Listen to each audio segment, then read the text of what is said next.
Welcome sa panibagong episode na may kinalaman sa travel at pagkakamping kasama ang ating minivan na si Netoy. Kahapon ay nakipagkita ako kay Mayor TV at kay Billy Pasyon at magkakasabay kaming bumiyahe papunta ng Porac, Pampanga. Pagdating sa Porac, Pampanga ay hinihintay naman kami ng aming kaibigan na si Boy First Time sa Barangay Pio. Dito niya na kami hinintay dahil malapit na dito ang pupuntahan naming campsite, ang Ilog Kamalig.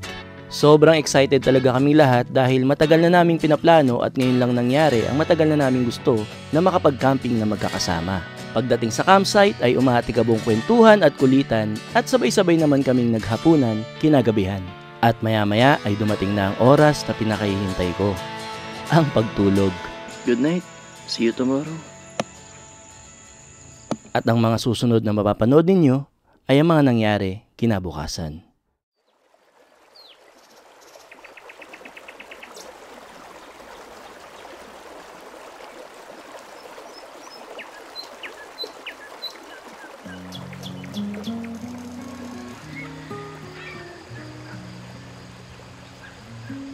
Pagkagising ko sa umaga, bumungad sa akin ang sariwang hangin at malamyos na awit ng mga ibon.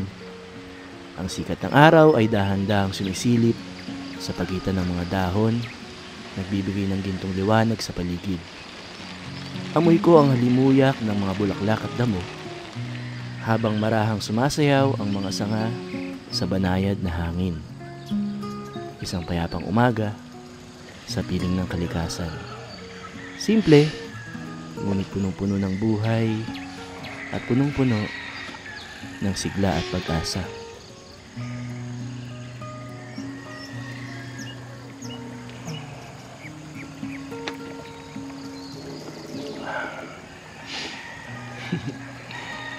Ang sarap sa pakiramdam na gumising ako sa ganitong klase ng lugar.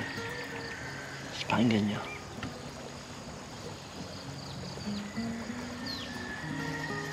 Puro tunog lang ng manok, ng kuliglig, tsaka ng mga ibang hayop na hindi ko alam kung ano. Yan tsaka yung tunog ng tubig sa ilog. Medyo mahamog.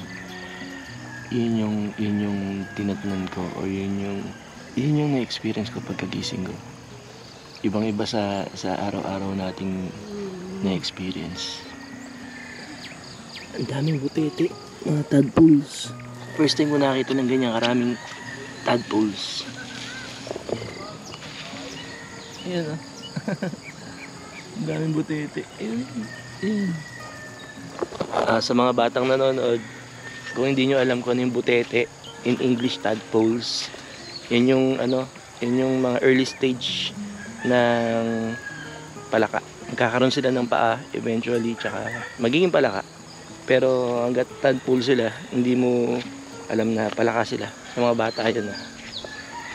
Ngayon kung matanda ka at ngayon mo lang yung nalaman, edi congratulations.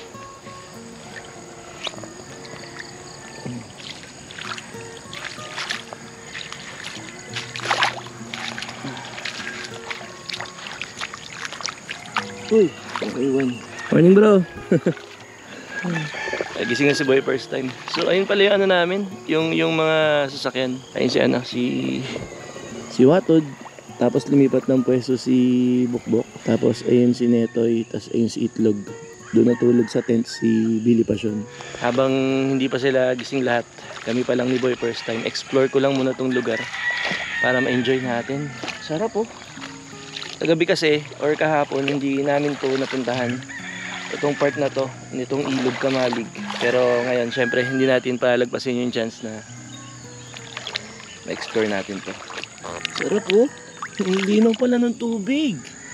Akala ko kahapon, hindi clear yung tubig kasi ang dating niya sa akin parang ma-brown nga kasi. Yun pala, ang brown is yung mismong mga lupa tsaka mga buhangin. Kaya mukhang brown yung effect nung... Ayun natin nyo. Oh, di ba mukha siyang brown yung tubig? Kala mo brown yung tubig kasi nga yung mismong buhangin ay brown. Pero kung makikita mo pala siya ng malapitan, sobrang linaw ng tubig. Ang ganda dito.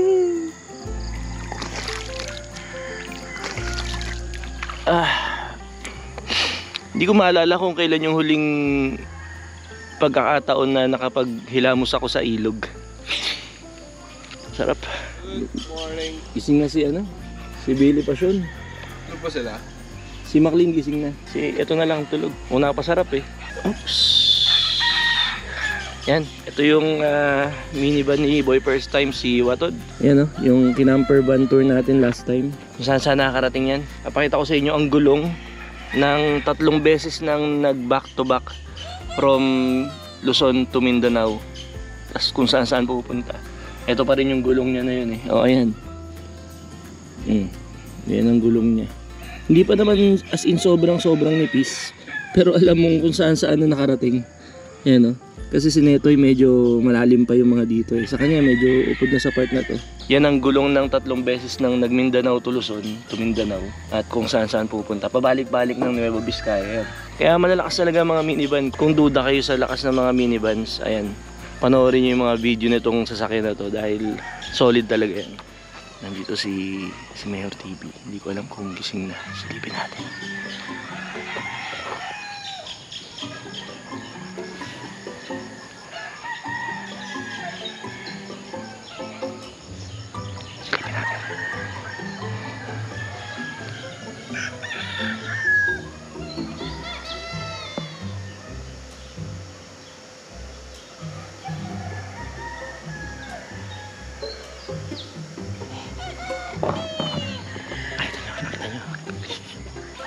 Sino ito mulan kanina. So medyo kanina pa ako gising pero hindi ako agad nakalabas dahil umuulan. Pero ngayon huminto na. Yan si Itlog. Yun ang problema bro kapag kapag puti, kitang-kita yung dumi. Ayun, naghalo agad yung alikabok tsaka tubig ulan. Ganyan pala resulta, kitang-kita pag kulay puti. Dumi na itlog ko. Dumi na. Itlog mo puro libag. Mac, Ikaw. kailangan mo ako i-congratulate. Yun! Yan! Yan ang sinasabi ko eh. Palagay ko mga 6 hours. Mahaba yun. Sapat na yun. Sapat na sapat yun sa akin. Kasi ang typical na tulog ko naman sa amin, 5 hours.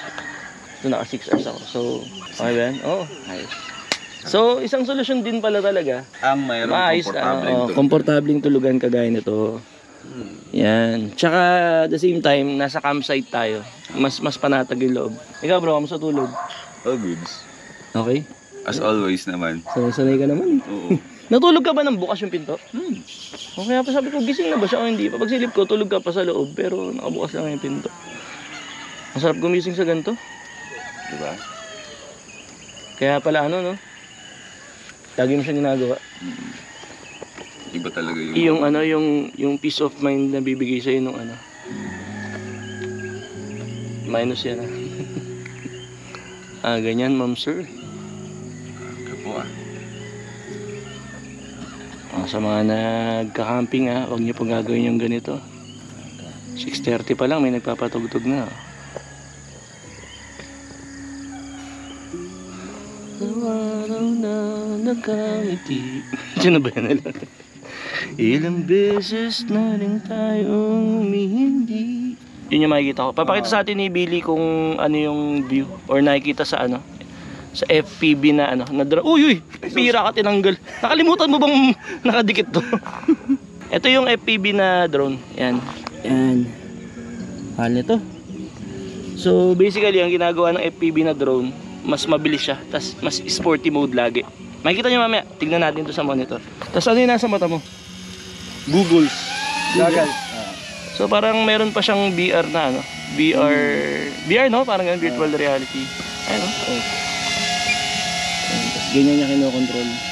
So kung ano yung nabu-view niya dun sa drone niya, makikita natin dito. Are you ready? Let's go! Oh. Ayun ganda So pag tinapik ko yung kamay mo, babagsak yan? Gigewang. Ano pa nga ba ang masarap gawin sa umaga? Natural, magalmusal at syempre, magkape.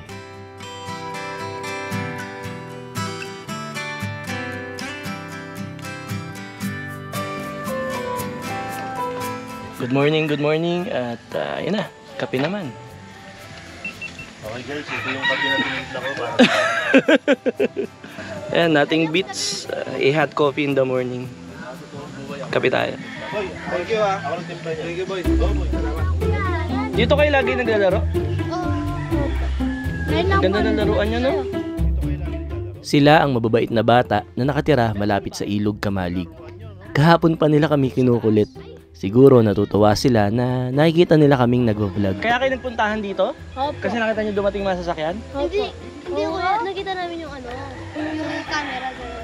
Ah, Tsaka, ito yung mga yung mga bata na taga rito.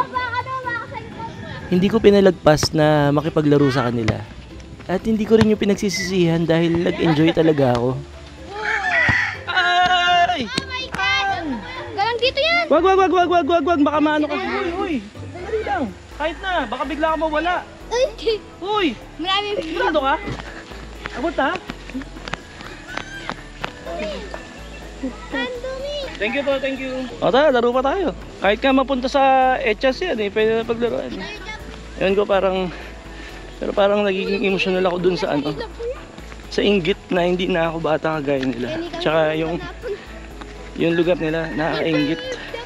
Isipin mo, bata ka, tapos ganito kaganda yung lugar mo. Yung mga memories na meron sila sa kabataan nila. Nakakainggit lang. Volleyball ko dito. Namatay ko yun. Dito? Ah, Sky, listen na. Pamili ko cellphone. hindi ka samayin yung basura. Ay, Yung mamaya, pagtapos sila kumain, dyan na rin nila ilalagay. Yung mga basura, kapag wag niyo itatapon dun sa ilog kasi babara yan. Sayang. Totoo nga ang kasabihan, once a teacher, always a teacher. Paunahan, multiplication table. 9 times 9. 7 times 9. 63. 6 times 6. 36. Alam ko ba magre-relax tayo rito? Bakit? Eh, ba't nagtrabaho ka?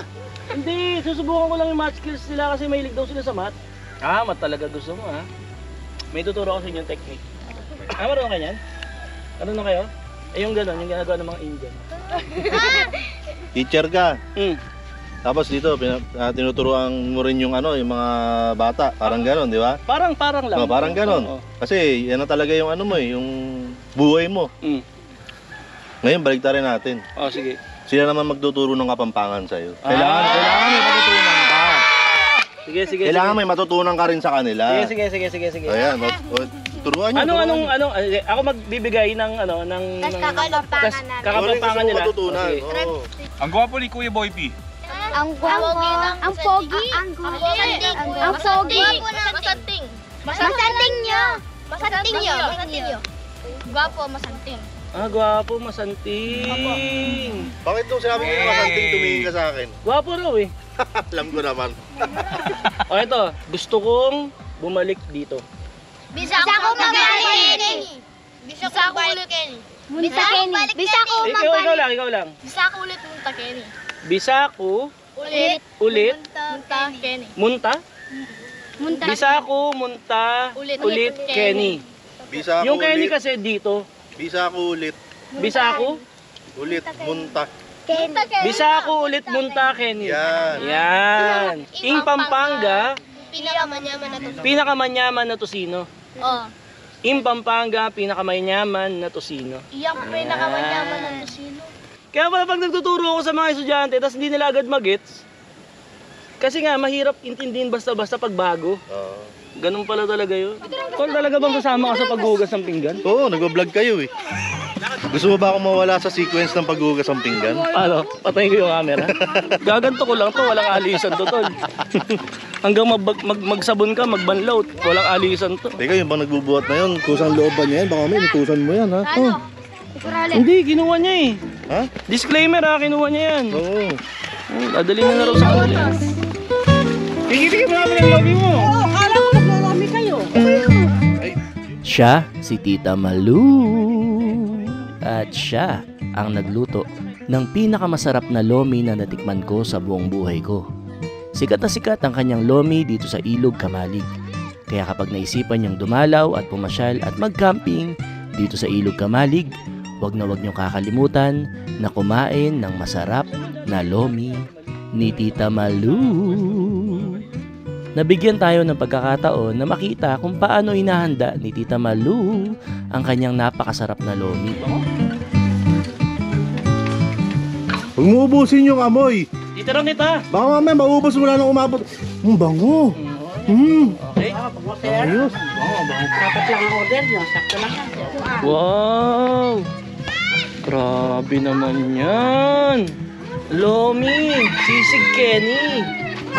Manyaman. Sorry, mali pa rin. Sir, picture tayo mamaya ah. Ako.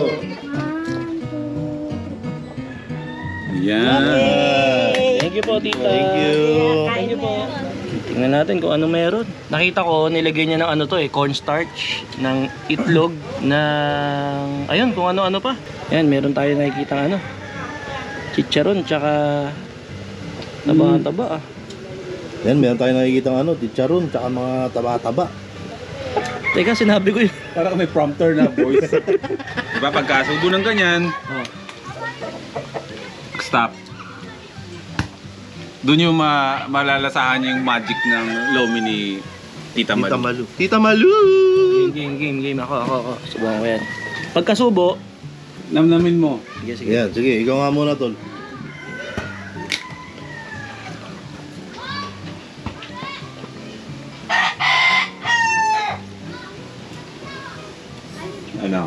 Ano sabi ko? Meron, di ba? May kain pa Nandun, dyan. tita. Congrats. Pagmamahal talaga. Yung pagmamahal yung yung sumisipa sa dulo. Legit, guys, oh. Napakasarap. Ayan, oh.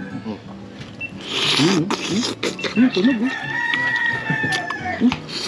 Kap dinaluan ito. Kasi enda.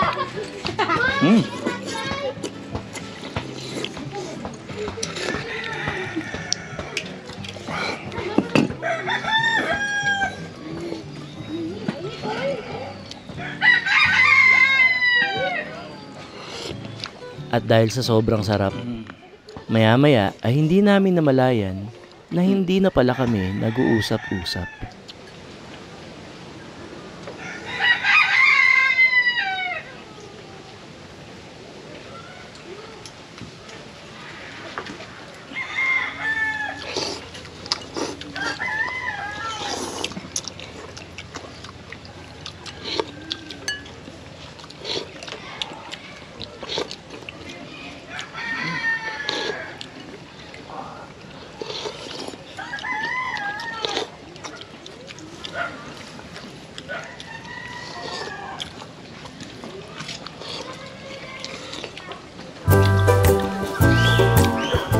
Okay guys, maghuhugas ako ng pinggan guys. Tularan nyo po ako guys.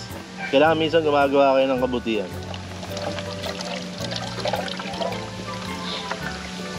Ang bait mo, hindi ka nagpapakita ng mukha. Minsan, mas masarap gumawa ng kabutihan pagka hindi ka nila kilala. Oh, ganyan yung yung purpose nitong hindi kita yung mukha. Oo. Ang bait mo. Kaso makikilala yung boses, tsaka nakabuhay minivan ka eh. Okay lang ba yun? Boli! Ito yung gagawin natin ngayon. Maghuhugas tayo ng pinggan para nagawa tayo ng kabutihan sa environment natin. Isipin nila si Damulag ka lang, di ba? No? Uy, Damulag! Ang bait mo naman, naghugas ka ng pinggan. Bait mo pala, Sir John Engero. Pero hindi ako nagpapakita ng mukha. Oo. Yan, so dahil may lakad pa ako after na to, may gig ako, sama ko kayo dun. Maliligo muna ako, may nakita akong CR. Ayun o, nandun yung setup natin. Nandun yung 4 na sasakyan. Ligo tayo. Yung pupuntahan ko kasi mamaya ay formal na event yun. Siyempre may maraming tao. Dala ko na yung mga gamit ko tsaka yung mga damit ko. Pangit naman kung hindi ako maliligo, diba? So ililigo ko na muna ito para fresh. Tapos maya-maya rin kasi uwi na kami. Tayo, pwede po bang makiligo? Thank you po. Okay, CR tayo dito. Wala tayong problema sa ligo. Yun, wala lang ilaw pero okay lang yan. Tubig check. Okay.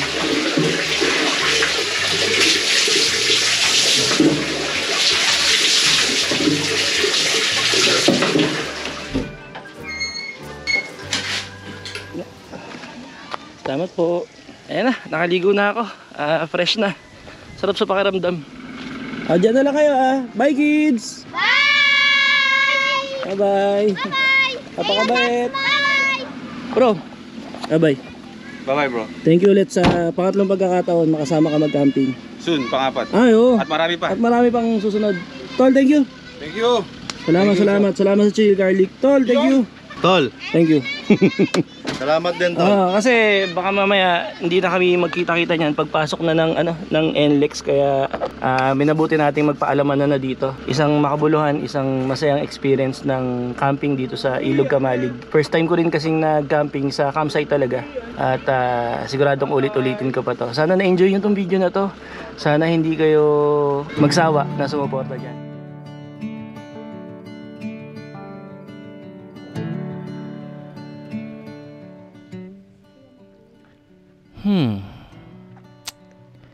Bakit nga ba natin ginagawa ang mga bagay na hindi naman tayo obligadong gawin o walang pumipilit sa atin? Kung akong tatanungin, ang dahilan kung bakit natin ginagawa ang mga bagay na to, bukod sa mag-enjoy, ay para may bagong matutunan. At ano nga ba ang mga natutunan ko sa experience namin sa Ilog Kamalig? Natutunan ko na masarap palang gumising sa isang lugar na mapayapa, walang ingay at malapit sa kalikasan. Natutunan ko rin na napaka-importante ng meron kang mga totoong kaibigan na nandyan lagi sa paligid mo, sa hirap man o ginhawa. At alam nyo ba kung ano ang pinaka-importanting natutunan ko sa experience na to? Yun ay ang maging mapagkumbaba. Hindi dahil mas nakakatanda tayo sa iba o mas mataas ang ating pinag-aralan sa kanila, ay mas alam na natin ang lahat. Natutunan ko na kahit sa mga bata, meron pa rin tayong bagong malalaman at matutuklasan. Dahil meron silang mga kaalaman na hindi pa natin alam. Meron silang mga experience na hindi pa natin nararanasan. At kapag narinig natin sa kanila ito, meron tayong bagong matututunan. Walang isang tao ang higit sa iba. Lahat tayo ay pantay-pantay. Lahat tayo ay may matututunan sa bawat isa. At mula dito sa Ilog Kamalig, ako si John Ingero. Maraming salamat sa inyong lahat. Sige sir, salamat.